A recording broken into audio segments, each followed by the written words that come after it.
안녕하세요. 탑팀제약학과 박정호 원장입니다. 오늘은 제가 병원 제 진료실에서 수면형 측만증 보조기 호전 사례에 대해서 여러분께 좀 나누려고 하는데요. 저는 수면형, 특히 밤에만 차는 보조기를 좀 아이들한테 조기에 착용시키고 또 착용 감식이라는 것들을 붙여서 아이들이 잘 찾는지 정확하게 피드백함으로써 아이들 호전을 유도하고 있는데, 그 결과에 대해서 한번 같이 나누려고 합니다. 이 아이는 11세 여자아이인데요. 저희 병원의 맨 왼쪽 그림에서 보시다시피 4월 4일, 지금이 4월 20일이니까 한 2주도 안 된, 한 2주 정도 전이죠. 4월 4일 57도의 흉추부가 이렇게 많이 휘어져 있는 형태로 왔습니다. 부모님들도 이제 수술을 정말 고려할 정도로 아주 심각한 57도에 육박하는 아주 심각한 측만증을 가진 아이였는데, 아이가 아직 성장기도 시작하지 않았기 때문에 사실은 수술도 어려운 상황입니다. 수술은 아이의, 만약에 수술을 하게 되면 아이 성장이 끝나버리게 되기 때문에 더 이상 키가 자라지 않기 때문에 수술은 아이가 좀 더 자랄 때까지 기다려야 되는 상황이어서 다른 방법 없이 우선 측만증 보조기를 제작해서 우선 해보기로 했는데요. 가운데 그림을 보시면 4월 18일 날, 지금 20일이니까 이틀 전이죠. 활동형, 낮 동안 악화되지 않도록 착용하는 이 보스턴 보조기 같은 경우는, 활동형 보조기 같은 경우는 지금 착용했을 때 31도까지 상당히 많이 호전되는 양상을 좀 보이고 있습니다.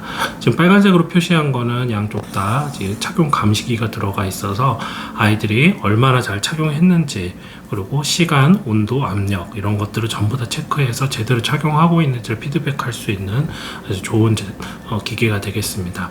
그리고 더 이 31도까지 이렇게 호전된 것만 해도 상당히 놀라웠는데, 적극적인 교정을 위해서 밤에 중력이 제거된 상태에서 된 이 보조기 같은 경우는 지금 보시다시피 17도까지 호전되는 양상을 보이고 있었습니다.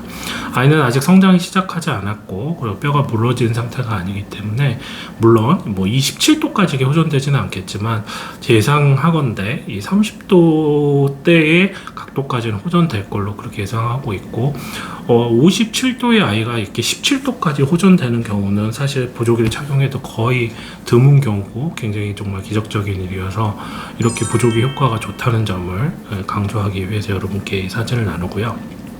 자, 그럼 이 보조기의 이 감시기는 어떤 역할을 하나, 저번에도 한번 말씀드렸는데요. 보조기를 꾸준히 잘 착용한 경우에 이 그래프가, 이 데이터가 나오게 됩니다. 그래서 왼쪽을 보시면 아이가 얼마나 착용했을 때 몸의 온도가 잘 측정되고, 또 압력, 벨크로를, 찍찍이를 얼마나 잘 착용했는지, 또 그리고 착용 여부까지 이렇게 다 표시가 왼쪽처럼 되게 됩니다. 그런데 만약에 잘 착용하지 않으면 당연히 온도도 측정이 안 되고, 압력도 체크가 전혀 안 되고, 착용하지 않았다는 것들이 이렇게 확인이 되는 거죠. 그래서 아이들이 와서 저한테 거짓말을 못 해요.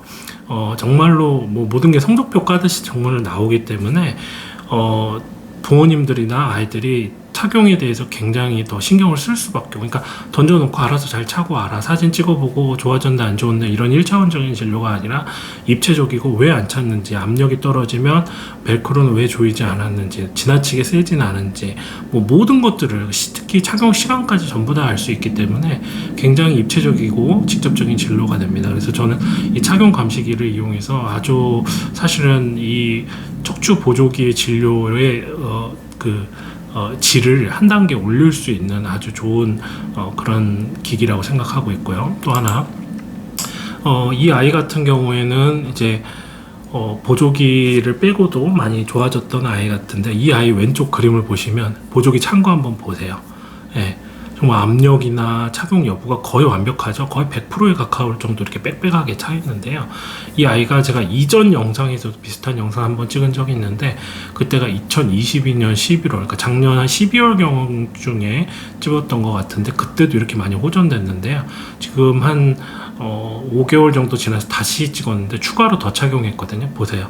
5개월 사이에 더 펴졌습니다. 그래서 이 아이는 이제 뺐습니다. 완전히. 완전히 빼고 성장도 거의 끝나가는데, 이제 성장판도 지금 보시면 거의 닫혀가고 있는데, 이 아이는 이제 평생 이렇게 똑바른 허리를 살 수 있게 되는 겁니다.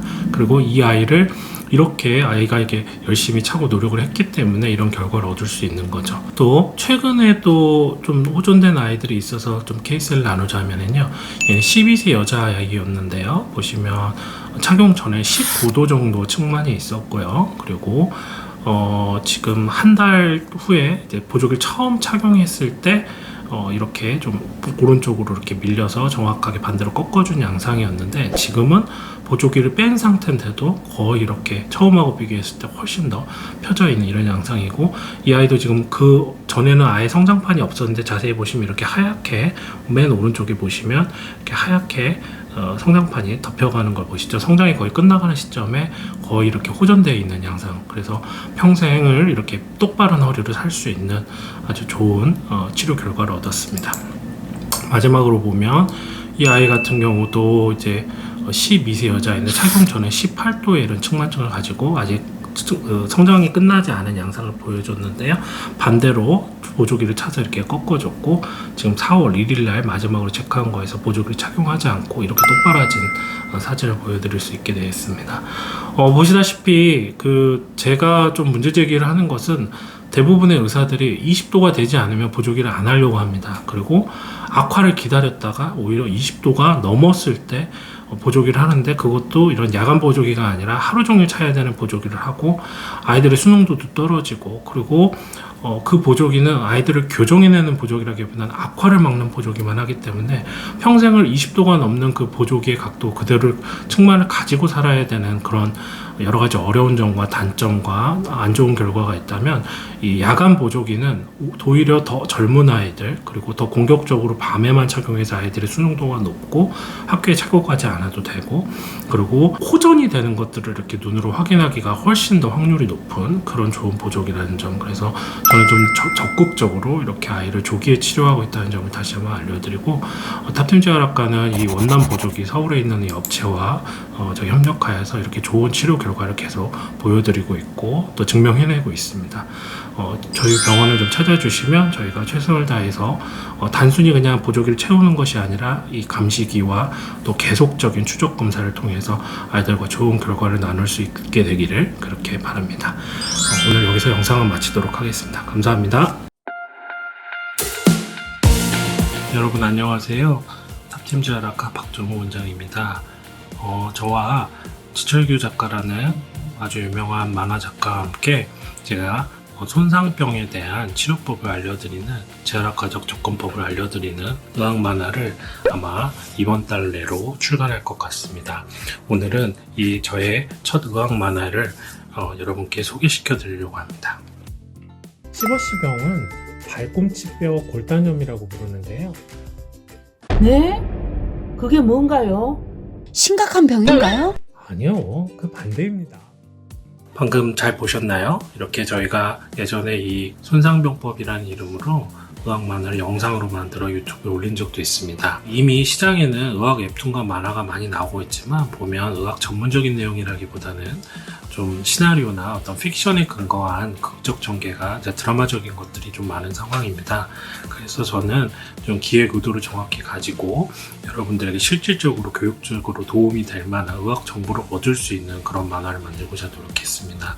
오른쪽처럼 단순히 의학적 사실만 늘어놓는 것이 아니라 스포츠 대회와 또 젊은이들, 격투기, 여러가지 스포츠의 역학들을 직접 보여주고 이해할 수 있도록 도울 거고요. 그래서 이 책의 특징을 제가 한 6가지 정도로 좀 요약을 했습니다.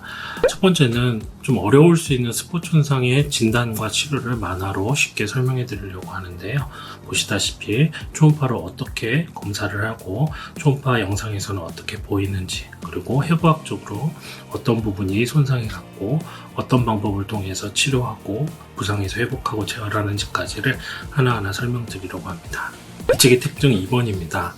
의학을 꿈꾸는, 특히 재활의학이나 스포츠 손상을 공부하고 싶어하는 어린 아이들에게, 또는 자녀들에게, 학생들에게 큰 흥미와 자극을 줄 수 있는 그런 만화로 좀 제작해 보았습니다. 세 번째, 보시다시피 지금 스키를 타다가 한 친구가 엄지손가락을 다치는 장면이 나오는데요. 이런 식으로 스토리와 그림을 보다가 어떻게 우리가 부상을 당하고 회복하는지 자연스럽게 그 이유를 이해하고 더 깊이 들여다볼 수 있도록 도왔습니다. 네 번째, 의학 논문으로만 만나는 최신 의학의 치료법을 본인 스스로 이해하기 힘든 최근의 내용과 전체적인 경향을 이렇게 쉽게 만화로 설명하려고 노력하였습니다. 다섯 번째, 치료법을 찾아서 고민하는 환우들, 댄서들, 스포츠 치료를 즐기는 모든 사람들에게 희망을 드리고 또 새로운 치료의 빛을 던져줄 수 있도록 노력하였습니다. 이 책의 특징은 만화만 들어있는 것은 아니고요. 그 만화에 해당하는 질환에 대해서 QR코드와 유튜브 영상을 통해서 더 자세히 공부하고 싶은 분들에게 더 실질적인 의료 지식을 제공하고자 이렇게 속지 사이사이마다 각 화에 대한 더 정확한 부연 설명과 그리고 영상 안내를 남겨놓았습니다. 마지막으로 중간중간에 파트마다 제가 의학적 뿌리를 어디에서 배웠고 어떤 마인드셋으로 환자를 돌보고 또 생각하고 진료하는지에 대해서 하나씩 공유해 놓았습니다. 저를 도와주신 최철규 만화가와 함께 여러분에게 아주 훌륭하고 질 높은 만화로 여러분을 곧 찾아뵙도록 하겠습니다. 이상 타팀 제아락과 박종원 원장이었습니다. 감사합니다.